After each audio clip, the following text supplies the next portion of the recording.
Hey everybody, welcome back to Tenza Motorsports. Today, back with the 2500, we are going to be doing some fender flares because I don't know about you, but not a huge fan of the chrome. Now, the biggest reason we're doing this is because on the other side of the truck, we had a bunch of rust. And it really, I think, originated from having these on there. And basically what happened was it gets behind the paint and in between the paint and the metal, and then it gets really bad.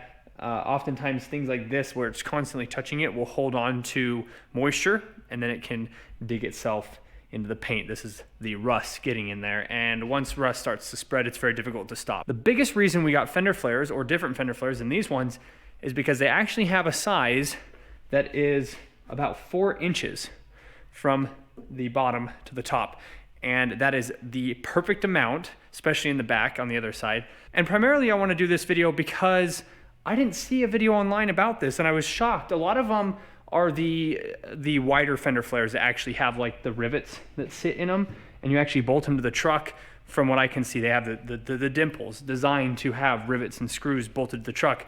I didn't see these ones. These ones are connected the same way. There's you can either use self-tapping screws or rivets, and you just put them on the underside, and then the top has a rubber divider so that the fender flare is not touching the metal directly, because it would do the same thing this does. It would scratch the paint, and then we'd be in the same position we are now, except for instead of it being 1.5 inches off the bottom, we would then be 4 inches off the bottom, and then that would make even bigger mess. This is the box they came in. Obviously my truck is not a Ford. I already opened it up. I wanted to do the other side just so that I knew how to do them, so that when I was doing the video I wasn't learning and showing everybody else at the same time. Again, I didn't see a video on this, so there was a massive learning curve for this, which is funny enough because you'd think that these are pretty easy, but since you don't just rivet these on, I did have to work a couple things out. So on this side, I'm gonna show you exactly what we did, how to put these on. They aren't that difficult, especially if you don't have running boards like mine. We'll get to that in a second. If you just have a standard pickup and you don't have this trim either, because that's been a little bit of an issue, we'll talk about that in a second. If it's just a standard pickup, you should be able to have these on in an easy hour or so. It's taking a little bit longer for me because we have run into a couple other things, so let's go over those real quick. So like I said, these are being held in by rivets. There's just, you can see that one right there. If you haven't taken out a rivet before, I'll probably show how to remove a rivet here in a little bit. They're pretty easy to do, but basically we'll be taking these ones off, cleaning underneath there, checking for any rust. I didn't see any rust behind these. I see a little spot right there, but it was pretty obvious on the other side. I mean, it was like bubbled all the way out this far. In fact, these newer fender flares are just big enough to cover the rust on the other side. So we'll be taking these off. Once it comes down to here, it does go over top of this, and I don't think that I'm gonna have to adjust anything because this isn't very thick, but this was in the way. So I've actually removed this, and if you don't have this, then don't worry about it, but there's a couple rivets here, a couple screws at the bottom, and I just took this off, we put the fender flare on, and then slapped this back over top of it. Now on the rear it's a little bit different because I have these trim pieces here. So the fender comes out about that far and comes right over top of this. So all I did was trim the fender flare just a little bit right there. Then same thing in the rear for this. I'm gonna have to pull this off, put the fender flare on, and then put this back on. All right, so removing a rivet. Here is one right here, and then here is our drill we're gonna be using. Basically what you do is you find a drill bit that is about the same size as a hole. If it's a little bit oversized, you're okay. So what you do is you run this straight in there, and then you can kind of turn the drill like this until the head of it comes off. If you need to, you can step up a size after doing the initial smaller drill bit.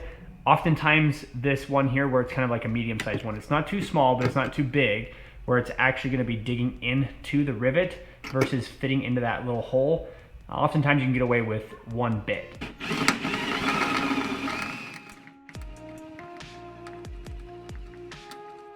So there's the head of the rivet right there. That one came out super easy. I'm assuming these are pretty corroded and weak at this point. I think one on the other side actually broke off when we were pulling the fender flare off, because we had only done 3 of them and there was a 4th one up there and we didn't know it, and we started pulling on it and it just broke. So that's basically the gist of getting a rivet out. Now if you want to get the back side of that out, you will have to drill a little bit more, and then oftentimes what I'll do is I'll take a hammer and a punch and actually pop the back half of the rivet out behind The downside of that is like in this fender here, it's probably gonna fall back behind here. I don't think it's a big deal on this truck, but other vehicles, if you're popping chunks out like that and they get in the fender, they'll rattle. In the back, you don't have to worry about that. Obviously, you'll wanna gauge that. If you wanna get the majority of that rivet out of there, you're gonna wanna try to take the fender off as best you can, especially in the front. I think most front fenders, trucks and cars, you'll probably get the back half of that rivet stuck somewhere back behind the body paneling.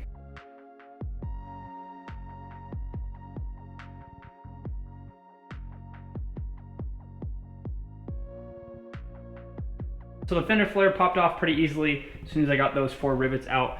And if we look here, I am very happy to report that besides that one little spot that we saw earlier, it is bubbled a little bit more than I thought, but that's kind of it on this one. I'm very happy to see that, because on the other side we had a chunk here that was literally about that size, and then we had a chunk here in the front that was probably about that big. There was actually a hole. There was a hole on the other side that we had to clean up and fill and prep to make sure that it doesn't rust out like that again.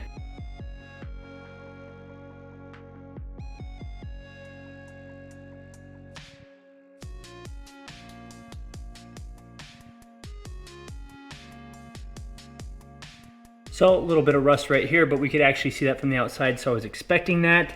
Up along here, it's starting to look pretty bad. Not too terrible compared to the other side of the pickup. And then back here, there's another little spot. So what we'll be doing is taking the paint off all the way down to the bare metal around these spots that are rusty. Sometimes you have to go up above, like right here. We'll probably have to go this surface here and then this area here. We'll be taking the paint all the way off down to the metal and then painting it to make sure that we can keep the rust away for as long as possible.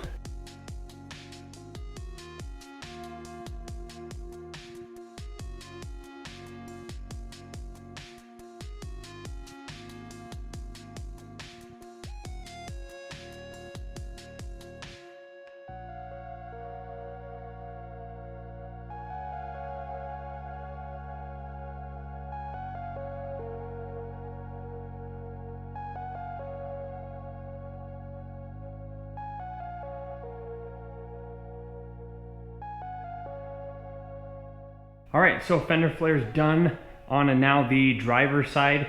The passenger side was quite a bit of a learning curve. The driver's side, we kind of had a system down. This is a 2-person job. I was standing back and making sure that it was looking how I wanted to while we were bolting them from the underside. So there is several bolts along the top. You can use as many as you want, but I think we've got around 6 or 7 on each one. And then I was able to reuse these and just put them over top of everything. Really happy with the way that all of this has turned out. The fronts, I thought were gonna be easier than the rear, but it turned out to be the opposite. The front was pretty difficult because, especially on the other side where I had the rust coming all the way out to here, I had to make sure I was covering that. And if you pull the fender flare all the way this way, then it wasn't far enough back.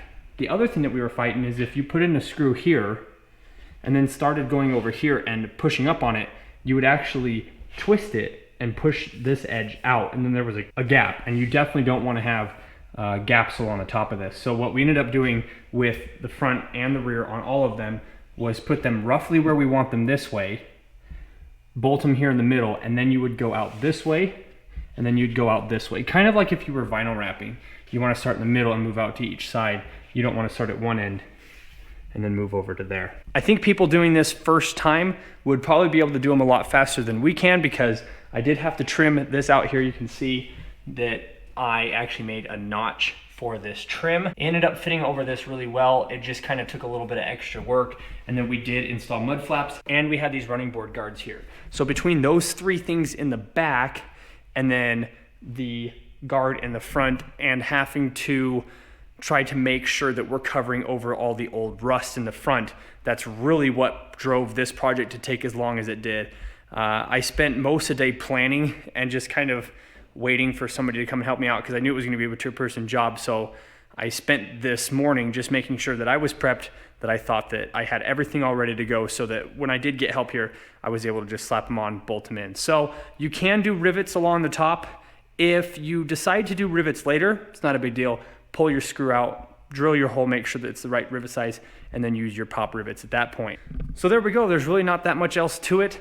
I think they look fantastic. If you look down the side of the truck, it puts the tires just about flush, which is what I was looking for with the old Fender Flares on there. They were mostly just chrome trim. They didn't really stick out very far. If it was a 1/4 of an inch deep, I'd be shocked. Now with this 2-inch width addition, I think these tires fit just right underneath there, and that way I'm not having any issues. In my state, if your tires are sticking out too far, and especially if you don't like have mud flaps or fenders to account for that, you can get pulled over and get in trouble for it. So I didn't want to run into any of that kind of stuff. It's just not worth it to me, and I'm not trying to make my truck look super wide. Just wanted it to be nice and finished. So I hope everybody enjoyed today's video. If you have any questions or comments, leave them down in the comment section below. If you're new to the channel, subscribe. Also check out our Patreon link in the description below. We offer early ad-free access of our content that starts at just $1 a month. Also make sure to check out our Instagram link where we are selling Tenza Motorsports shirts and stickers. Thanks again everybody for watching, and we will see you in the next video.